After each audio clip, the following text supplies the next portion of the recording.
स्वागत है आप सभी को हमारा चैनल शिवाजी एकेडमी में। आइए पॉलिटिक्स सीरीज का बहुत ही इंटरेस्टिंग और नॉलेजेबल चैप्टर पढ़ते हैं, सिविल सेवा।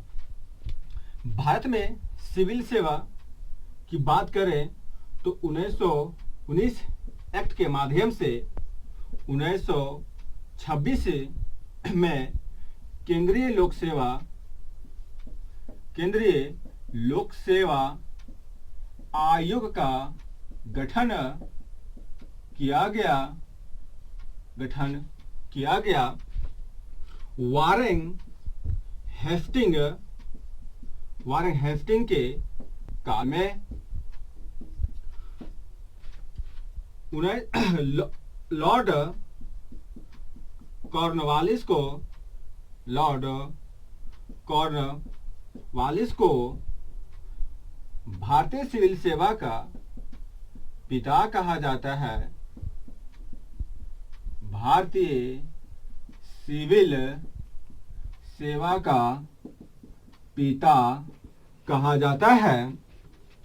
इसी प्रकार से 1935 अधिनियम में भारतीय अखिल सेवा राज्य सिविल सेवा और संयुक्त लोक सेवा आयोग का गठन किया गया।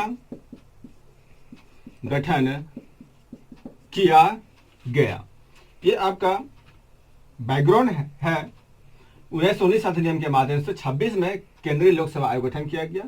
वारेन हेस्टिंग के काल में लॉर्ड कॉर्नवालिस को पिता कहा जाता है भारतीय सिविल सेवा के क्षेत्र में। इसने कई सारे सुधार कार्यक्रम किए, रिफॉर्म किए, मॉडर्नाइजेशन किए, इसलिए से लॉर्ड कॉर्नवालिस को भारतीय सिविल सेवा का पिता कहा जाता है। 1935 अधिनियम के माध्यम से भारतीय अखिल सेवा राज्य सिविल सेवा और संयुक्त लोक सेवा आयोग का गठन किया गया। आइए आगे यहां से हम पढ़ते हैं सिविल सेवा के बारे में। तो सिविल सेवा का परिचय देखते हैं। हम यहां पर दो फिल्टर्ड वे में पढ़ेंगे जिसमें आपको बेहद आसान तरीके से समझ में आ जाए। ये आपका यूनियन पब्लिक सर्विस कमीशन और दूसरा स्टेट पब्लिक सर्विस कमीशन। परिचय की बात करें तो परिचय में जो यूपीएससी है यह एक संवैधानिक निकाय है और स्टेट पब्लिक सर्विस कमीशन भी यह भी एक संवैधानिक निकाय है। यह भी एक संवैधानिक निकाय है। दूसरा बोले तो संविधान में भाग 14वें में इसका मेंशन किया गया है आपका, और यहां भी जो है मेंशन 14वें में किया गया है।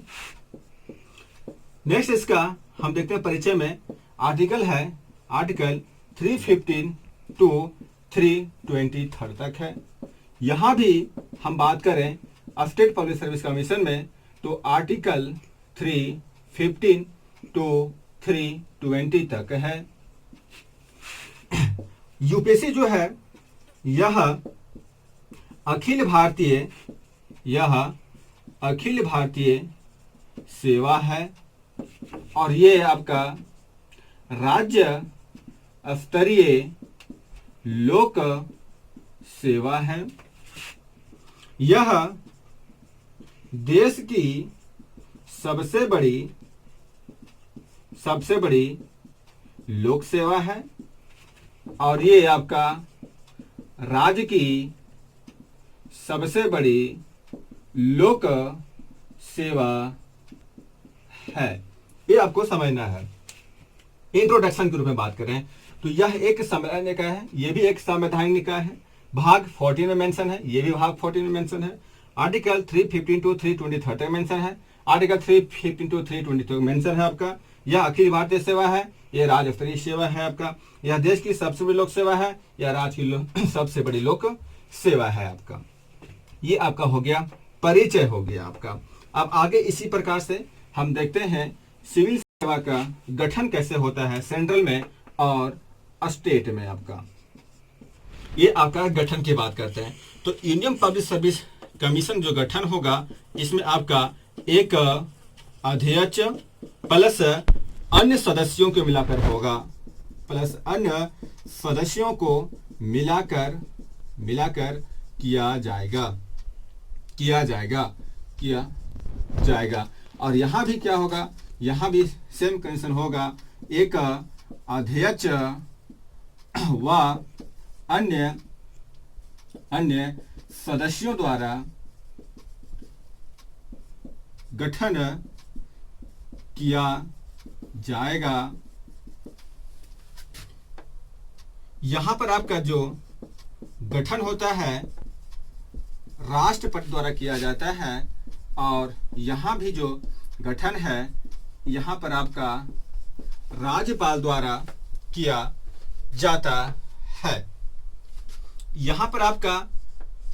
यहां पर संख्या कितनी होगी, ये आपका संख्या कितनी होगी निश्चित नहीं है।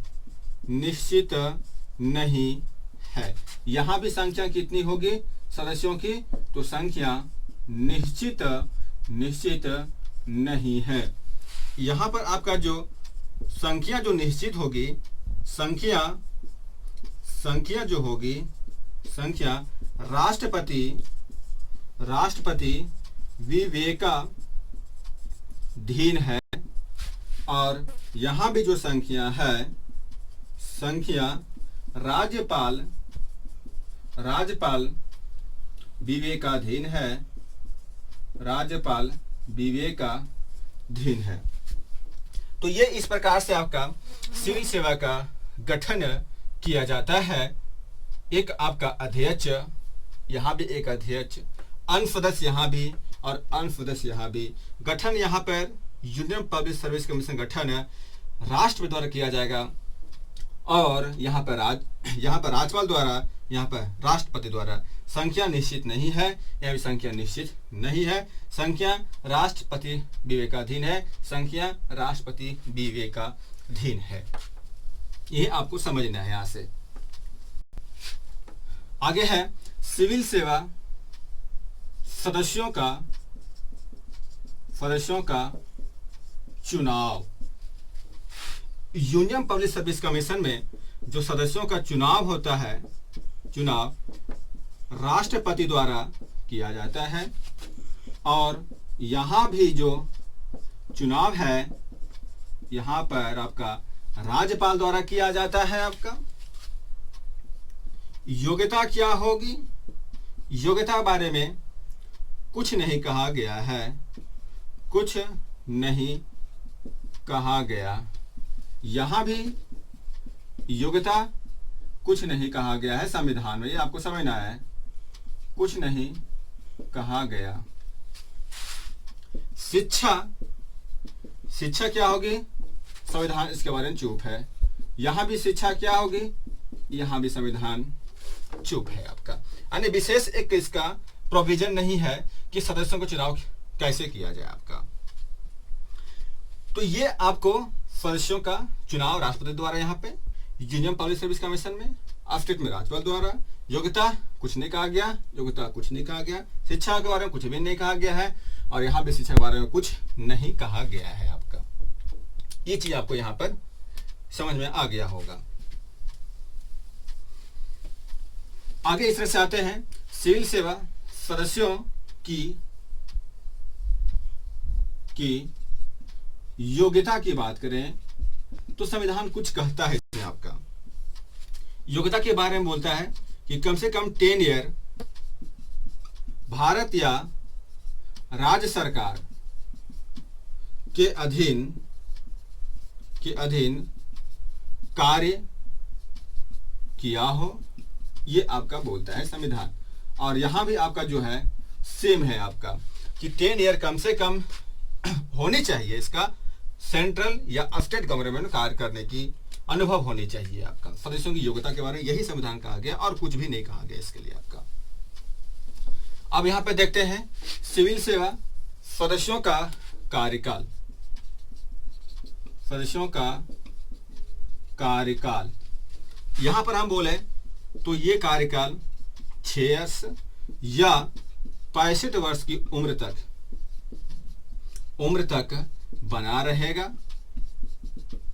यहां की बात करें तो ये आपका भी 6 वर्ष है, या यहां पर आपका 62 वर्ष की उम्र तक बना रहेगा।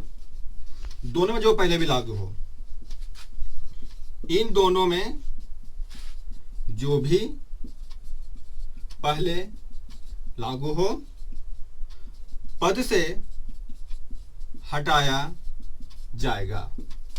यहां भी आपका है ये दोनों में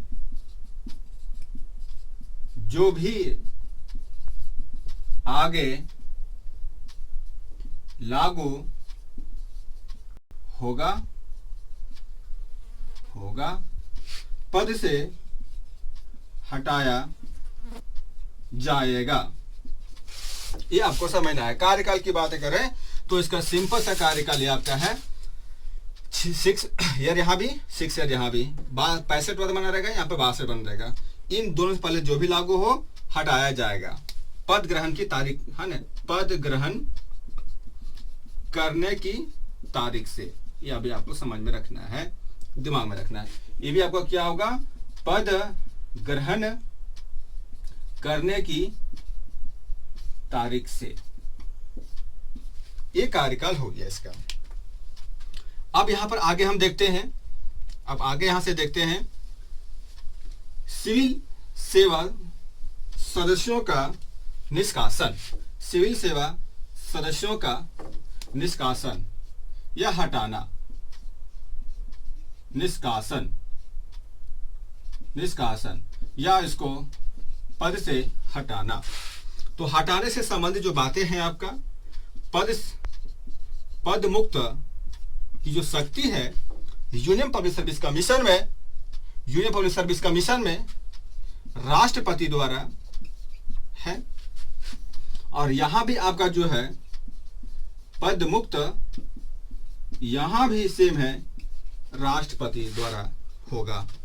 हटाने के कारण क्या होगा, हटाने के कारण क्या होगा, पहला क्या हो सकता है आपका असंवैधानिक कार्य हो सकता है। दूसरा क्या हो सकता है इसका, पागलपन हो सकता है। नेक्स्ट क्या हो सकता है, दोहरे लाभ के पद पर रहा हो। यहां भी क्या हो सकता है, ये भी आपका सेम कंडीशन हो सकता है आपका। ये हटाने के विधि में क्या होगा, सदस्यों को हटाने के लिए सुप्रीम कोर्ट के जो जज होते हैं इनकी जांच करते हैं और राष्ट्रपति को इसे हटाने को कहता है।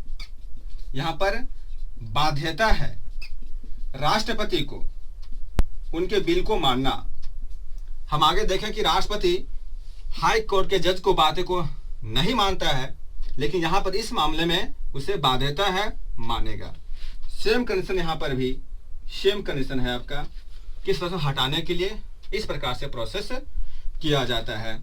और हटाने की बात बोले तो हटाने के लिए स्वयं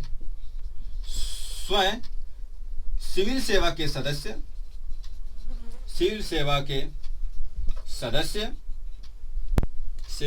सदस्य